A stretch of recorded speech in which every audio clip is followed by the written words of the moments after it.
Well, welcome back, everyone. And we are just halfway through our day one, and it has been an amazing day to see all the networking and the positive and constructive feedback that we're getting for the forum.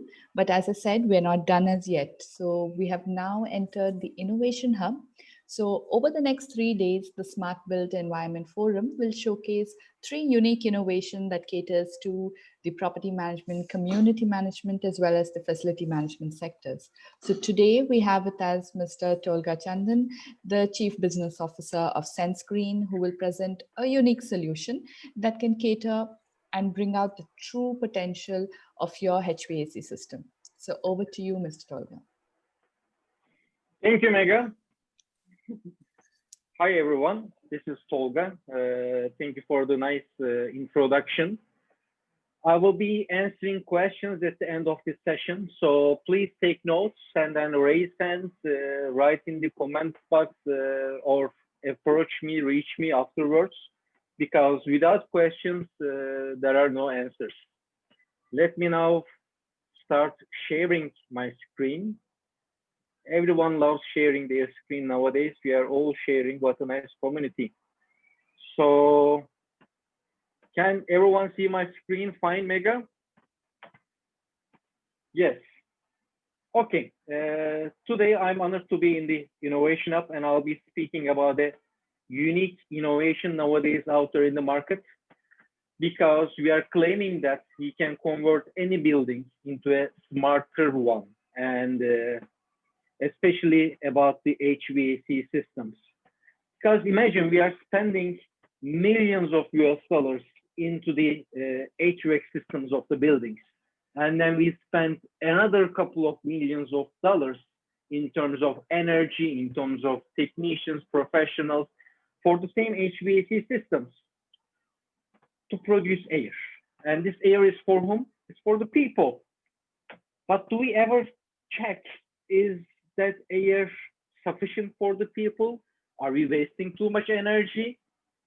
We are taking actions on the equipment side, but we are not really looking and analyzing the air side inside the building. So let me start with some segment explanation. Where are we using air? In which markets? It is from offices to schools, to hotels, to hospitals, to even agriculture, where we are using greenhouses, in the transportation. Imagine yourself riding in the metro, not only here in UAE, but as well in India, as well in Europe. And then the gyms, where we are running, inhaling, exhaling, we are breathing in that air. And is that air healthy for us? Is that air efficient for our top performance? Is there any data? There is no data. We are letting thermostat control the air based on only one single parameter, which is temperature only. But is temperature enough? What are we breathing? Apart from the feeling of on our body, hot or tiring or humid. What are we breathing in? Do you drink? Would you drink dirty water? Would you eat anything that you find on the street? We are sharing the air in front of between each other. And what are we breathing? So this is like an educational slide that we are breathing many things out there in the air, but all of us are breathing as well particulate matters. What is particulate matter? Particulate matter is like 50 times smaller than a single human hair. And these are going into our lungs. And then these are not filtered by our lungs. And it is directly getting into our bloodstream. It is getting into our heart. It's traveling to our brain. It's traveling to our kidneys. It's going everywhere right through the bloodstream. And if it is too much up in the air, it is as bad as smoking. So you may think that you are not smoking, but if this particulate matter ratio is high in the air, you are unfortunately smoking passively throughout the air. It is having the same health effects as bad as smoking. So if we look at the particulate matter concentrations across the world, unfortunately, because of the lack of rain and the nature, the Middle East is not one of the best places globally. And it is equivalent to every 12 milligram microgram per cubic meter is equal to smoking 1 cigarette per day. So if I look at the air quality today, I might be smoking like 2-3 cigarettes as average, even as a non-smoker. So the problem is that air is important because unfortunately we have to breathe, yeah. So we need to have good air out there. And outside air, it is tackled by the government in UAE as well, by the Minister of Climate Change and Environment. They are taking every precaution to minimize the air pollution and improve the quality of air outside. But inside the buildings, it is our responsibility as the engineers, as the facility managers, as the professionals, as the building owners, managers, anyone, all of us.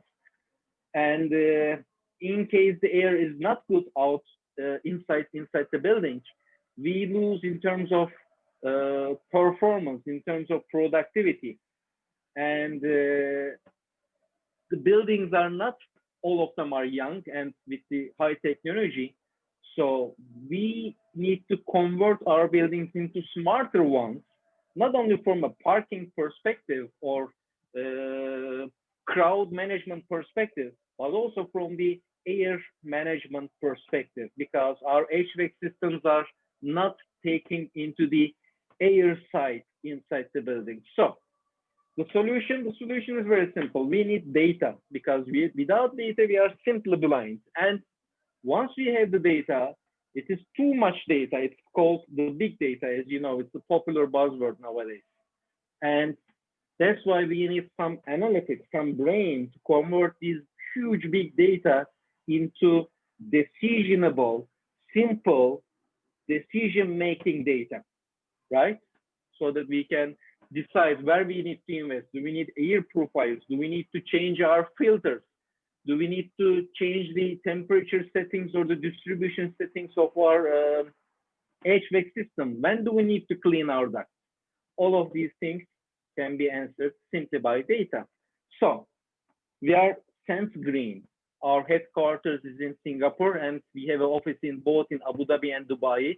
We are a young startup of maybe 2 years old, 1.5 years old, and we have recently launched our operations in UAE as well. And we came up with a technology to convert buildings into smarter ones and unlock the full potential of your HVAC system.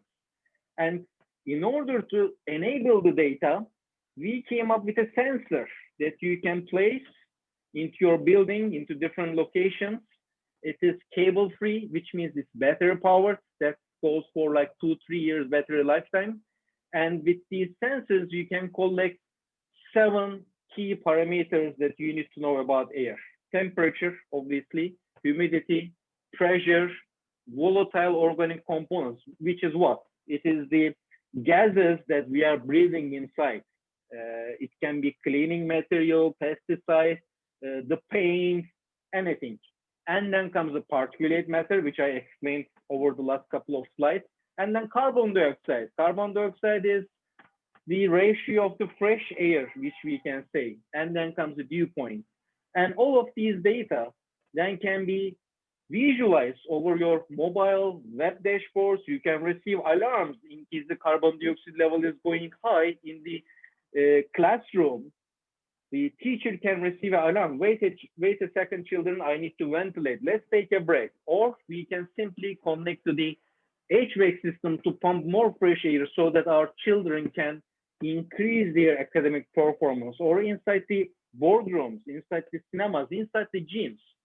And then all these collected data, we analyze them utilizing machine learning and to observe patterns, abnormalities, so that we can run our buildings in a much better way. And it's up in the chain, in the life cycle, we can automate and integrate into existing systems if there are proper systems inside the building. So this is what our sensor looks like.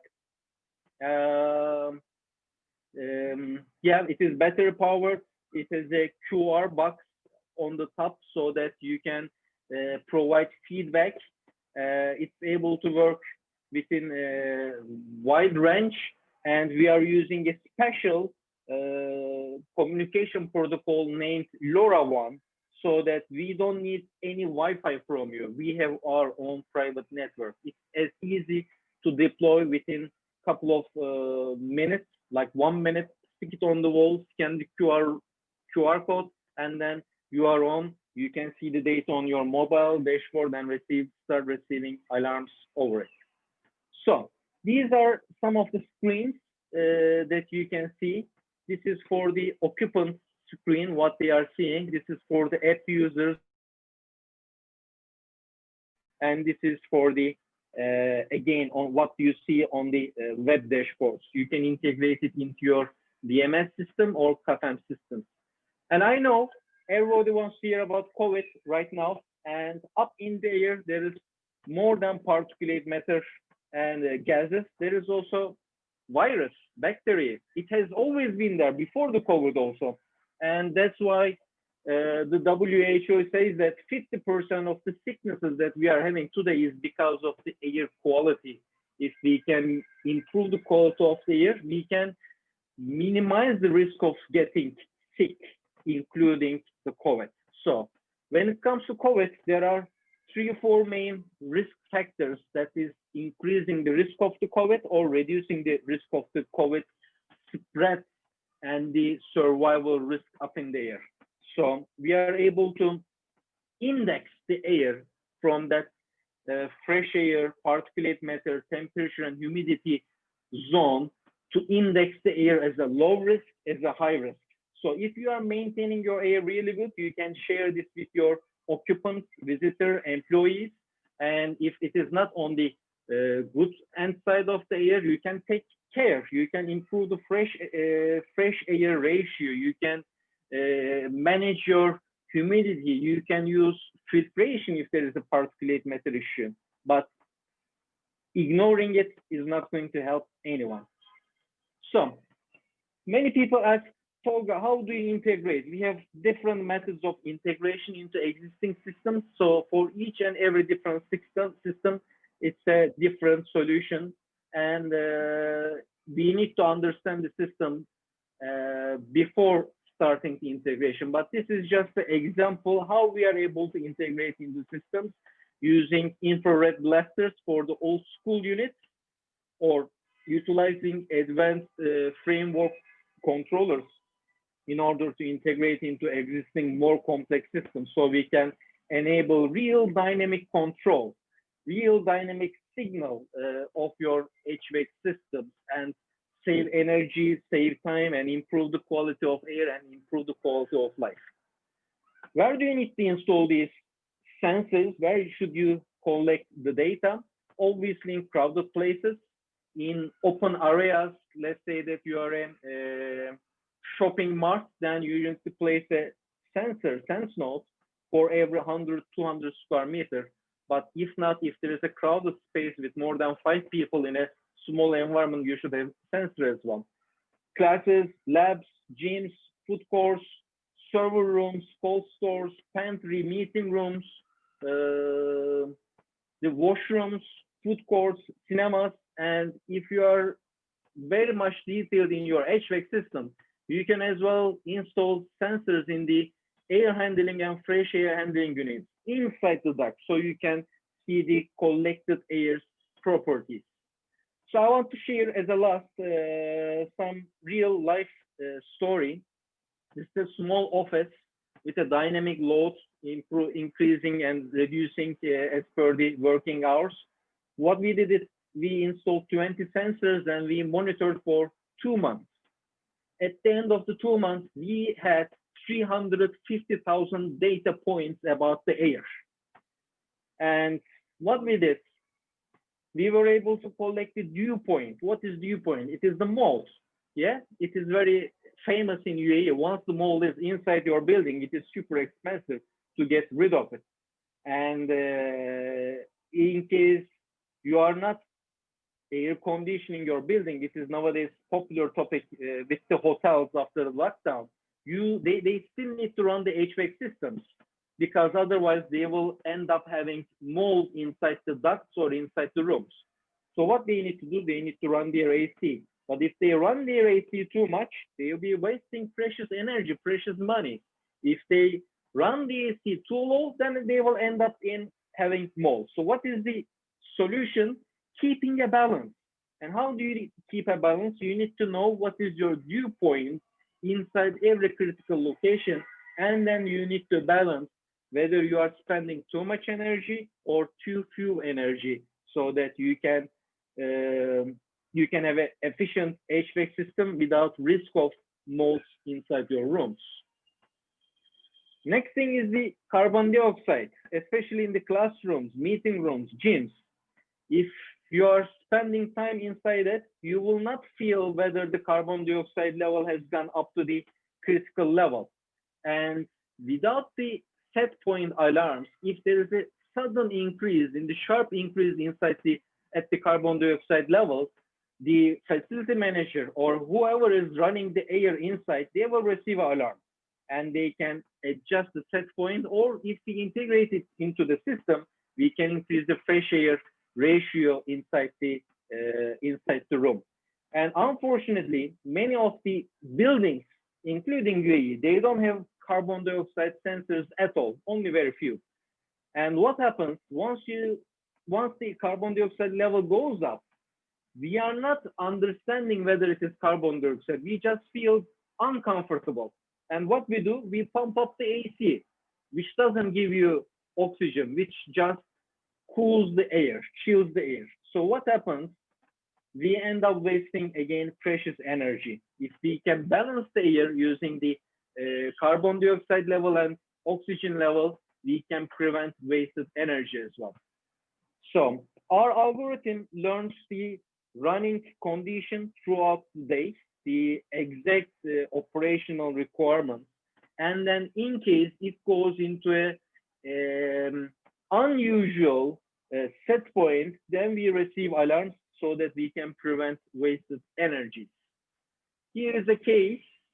What we have done, we mapped the occupancy and carbon dioxide heat map inside inside one of the halls, and we identified every day there is a peak of CO2 and heat map between 11 to 2 o'clock.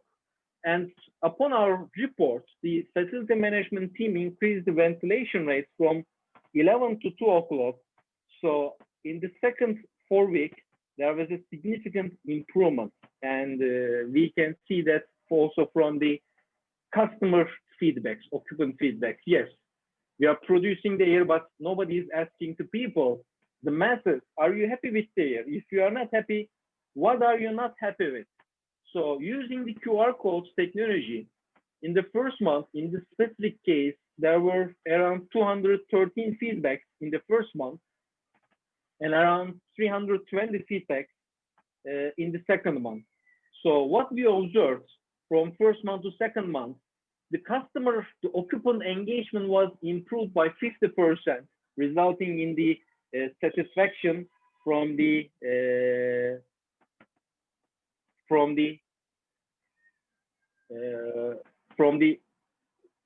FM and the person perspective, and the satisfaction has improved by 50% as well. The same thing, this is my last slide, is related to energy as well. This is the case where we have optimized the total air. So we were able to improve the air quality by 30%, reduce the complaints significantly, and enable energy savings as well. So these are some of our references, customer references, and some of the awards that we have received so far. And what we urge you is that don't go with just what you see, all right? There are many things that we are not able to see up in the air. So we would like to urge you to start mapping the air, seeing the air, and going beyond what is the ordinary today you are achieving nowadays, because it is involving energy, maintenance, human productivity, and your brand value. So thank you very much. That was all from my end. Thank you for listening. You can always reach out to me from LinkedIn, WhatsApp, email, whatever. I'll stop my presentation now. And if there are any questions, I would like to answer them. So Abdul Jabbar, how to reduce the humidity in the building? How can we reduce the consumption of chill water consumption without compromising on the humidity issues? Well, reducing the humidity is very easy, Abdul Jabbar. Once you crank on the air conditioning, the humidity is decreased automatically. But the challenge is that if we don't measure the humidity real time, we don't know if we have reduced it enough or not enough. Most often, especially in Europe, the challenge is that they end up in very low humidity levels because of the heating, and they need to pump humidity inside the building. So it's a balance that you can achieve by measuring the temperature, humidity in the real time. Anything else, or Mega, Fatima, would you like to chip in for any question from your end, or shall we wrap it up? Firstly, that was a really interesting presentation, Mr. Tolga. I mean, as I've always said from the very start, when you first introduced this concept to me, I think it was something very unique and something much needed for this, during this time, especially, in places like schools and offices. So definitely, I think, we are in fact quite honored to have all of you to present your innovation at our forum as well. So thank you again. And of course, as Mr. Tolga said, if any of you have any questions, do reach out to him. He is available not only on this platform, but also on LinkedIn. And so thanks again, and we hope to meet soon. Thank you very much, Mega. Thank you for enabling this forum so that we can spread knowledge and experience. Thank you.